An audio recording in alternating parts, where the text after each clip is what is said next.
Perwakilan keluarga korban, Andi Irfan mengungkapkan kelemahan fatal dari investigasi yang dilakukan Komisi Nasional Hak Asasi Manusia, Komnas HAM, sebelumnya adalah minimnya keterlibatan korban.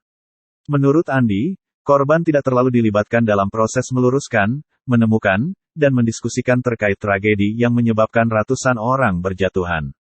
Andi menyampaikan, Komisioner Komnas HAM sebelumnya tidak melakukan hal tersebut. Sehingga, kata Andi, korban merasa Komnas HAM tidak mampu merepresentasikan dan memberi harapan bagi korban yang tengah mencari keadilan. Selain itu, Andi mengatakan rekomendasi yang diberikan Komnas HAM masih sangat abstrak.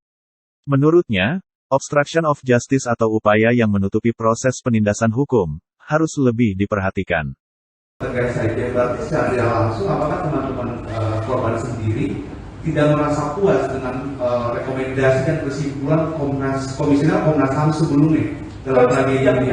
Kelemahan paling fatal menurut kami dari investigasi Komnas HAM sebelumnya adalah minim keterlibatan korban di dalam proses merumuskan, menemukan, mendiskusikan temuan-temuan yang tim Komnas HAM lakukan sebelumnya.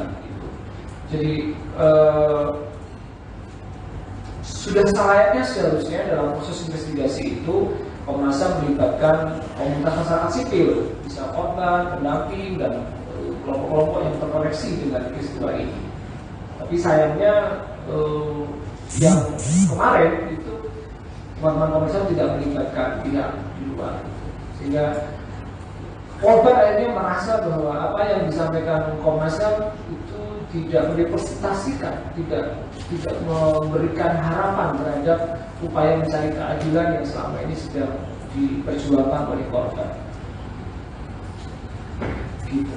Meskipun ada, kalau bisa dibaca rekomendasi dari Komnas HAM itu sendiri, kalau dibaca ada peluang untuk merekomendasikan dari PSSI itu juga belum menjawab puas rasa keadilan bagi para korban.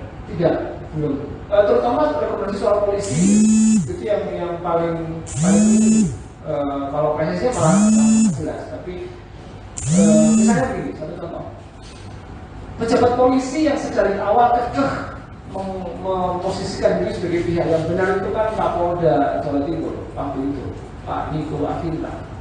Dia dengan jelas mengatakan bahwa penembakan gas air mata itu sesuai prosedur.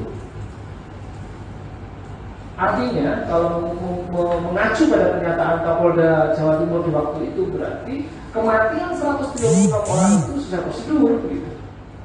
Itu kan fatal sekali. Nah, itu tidak mendapatkan perhatian concern yang cukup serius dari Komnas HAM yang waktu itu menggarap laporan.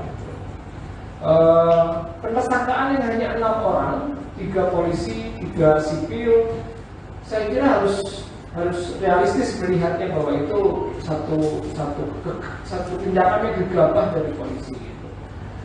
Kita bisa menduga itu bentuk satu obstruction of justice, upaya untuk menutupi proses penindakan hukum. Jadi karena rekomendasi Komnas HAM masih sangat abstrak dari korban, ya, itu mengapa harusnya korban akan ada rekomendasi yang lebih konkret.